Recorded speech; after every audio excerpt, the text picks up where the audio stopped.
వీళ్ళని తీసేయకపోతే ఇండియా గెలవడం కష్టమే. 26వ తారీఖున జరగబోయే ఇండియా వర్సెస్ జింబాబ్వే మ్యాచ్ లో ఇండియన్ ప్లేయింగ్ లెవెన్ లో చాలా మార్పులు జరగనున్నాయి. అభిషేక్ శర్మ చూసుకున్నట్లయితే ఇప్పటివరకు 4 మ్యాచ్లు ఆడగా 3 మ్యాచ్లో డక్అవుట్ అవ్వగా 1 మ్యాచ్ లో మాత్రం ఆడలేదు. అభిషేక్ శర్మకి ఇప్పటికే చాలా ఛాన్సులు అనేది ఇవ్వడం జరిగిందండి. కానీ అభిషేక్ శర్మ మాత్రం ఒక ఛాన్స్ కూడా వినియోగించుకోలేకపోయాడు. ఇప్పటివరకు ఇండియన్ టీం అభిషేక్ శర్మని బ్యాకప్ చేసినా సరే ఇండియాకి చాలా ఇంపార్టెంట్ మ్యాచ్ కావడంతో అభిషేక్ శర్మని ఆడించాలా వద్దని డైలమాలో పడ్డట్టు తెలుస్తుంది. మాక్సిమం అభిషేక్ శర్మని మాత్రం పక్కన పెట్టే అవకాశాలే ఉన్నాయి. అభిషేక్ శర్మని ఏ ప్లేయర్ తీసుకురావాలని ఆలోచిస్తున్న టైంలోనే సంజు శాంసన్ పేరు అనేది మేనేజ్మెంట్ టీం అనేది ప్రస్తావించినట్టు తెలుస్తుంది. సో సంజు శాంసన్ ఇప్పటి వరకు 1 మ్యాచ్ ఆడగా 1 మ్యాచ్ లో కూడా 21 రన్స్ చేయడం జరిగింది మంచి స్ట్రైక్ రేట్ తో. సో సంజు శాంసన్ అనేది స్పిన్ పిచెస్ అలాగే పేస్ పిచెస్ అని తేడా ఉండదండి. ఏ పిచ్ లో అయినా సరే మంచి స్ట్రైక్ రేట్ తో ఆడగలడు. కాబట్టి సంజు శాంసన్ ని తీసుకునే అవకాశం అయితే ఉంది.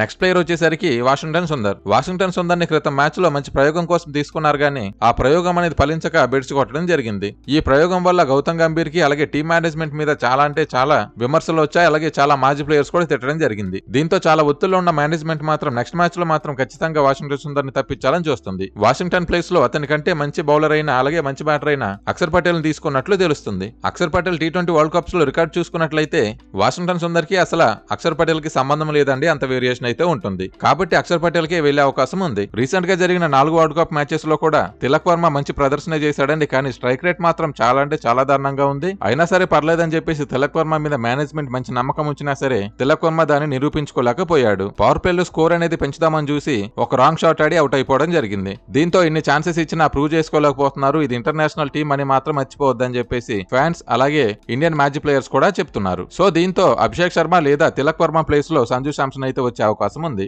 బౌలింగ్ పరంగా చూసుకున్నట్లయితే చాలా మంది మాజీ ప్లేయర్స్ వచ్చేసరికి కుల్దీప్ యాదవ్ ఖచ్చితంగా తీసుకోవాలని చాలా మంది డిమాండ్ చేస్తున్నారు. కానీ టీం మేనేజ్మెంట్ ఏం చేస్తుందో చూడాలి. కుల్దీప్ యాదవ్ రికార్డుల పరంగా చూసుకున్నట్లయితే T20 వరల్డ్ కప్స్ లో ఇప్పటివరకు చాలా మ్యాచెస్ లో ఆడిన అనుభవం ఉంది. అలాగే ఎలాంటి గ్రౌండ్ లో అయినా సరే తన మ్యాజిక్ చేసి చూపిస్తాడు కుల్దీప్ యాదవ్. కాబట్టి ఇది ఒక మంచి ఇంక్లూషన్ గా మారే అవకాశం అయితే ఉంది. ఎవరి ప్లేస్ లో కుల్దీప్ యాదవ్ ఆడిస్తారో చూడాలి. ఓవరాల్ గా మాత్రం ఈ 3 చేంజెస్ మాత్రం ఉండే అవకాశం ఉంది. రింకు సింగ్ వాళ్ళ ఫాదర్ కి క్యాన్సర్ ఉండడం కారణంగా తన ఫాదర్ కి చాలా సీరియస్ అవడంతో రింకు సింగ్ తన ఫాదర్ ని చూడడానికి ప్రాక్టీస్ సెషన్ మధ్యలో నుంచే వెళ్ళిపోవడం జరిగింది. దీంతో రింకు సింగ్ కి రీప్లేస్మెంట్ ఎవరు చేద్దామని ఆలోచించే టైంలోనే తన ఫాదర్ యొక్క ఆరోగ్యం మెరుగుపడడంతో తిరిగి 26వ తారీఖున జరగబోయే ఇండియా వర్సెస్ జింబాబ్వే మ్యాచ్ లో అడుగు పెట్టనున్నాడు రింకు సింగ్. ఒకవేళ రింకు సింగ్ కనుక అందుబాటులో లేకపోయినట్లయితే బౌలింగ్ ని స్ట్రాంగ్ చేసుకునేందుకు సిరాజ్ కి అవకాశం ఇద్దామనుకున్నారు. కానీ రింకు సింగ్ రీ ఎంట్రీ ఇవ్వడంతో ఏం చేంజెస్ చేస్తారో మరి చూద్దాం. ఓవరాల్ గా అయితే మాత్రం కొన్ని చేంజెస్ చేసే అవకాశం ఉంది. ఎందుకంటే మన మాజీ ప్లేయర్స్ కూడా చాలా సలహాలు అనేది ఇవ్వడం జరుగుతుంది. ఎక్కువ చేంజెస్ చేసినట్లయితే మరింత ఒత్తిడి ఎదుర్కొనే అవకాశం ఉంటుంది. కాబట్టి పాత ప్లేయింగ్ లెవెన్ లోనే చిన్నపాటి మార్పులు చేసినట్లయితేనే బాగుంటుంది తప్ప ఎక్కువ మార్పులు అయితే చేయొద్దు అని చెప్పేసి మాజీ ప్లేయర్స్ చెప్తున్నారు. కాబట్టి ఇండియా ప్లేయర్స్ మ్యాచ్ తో పాటు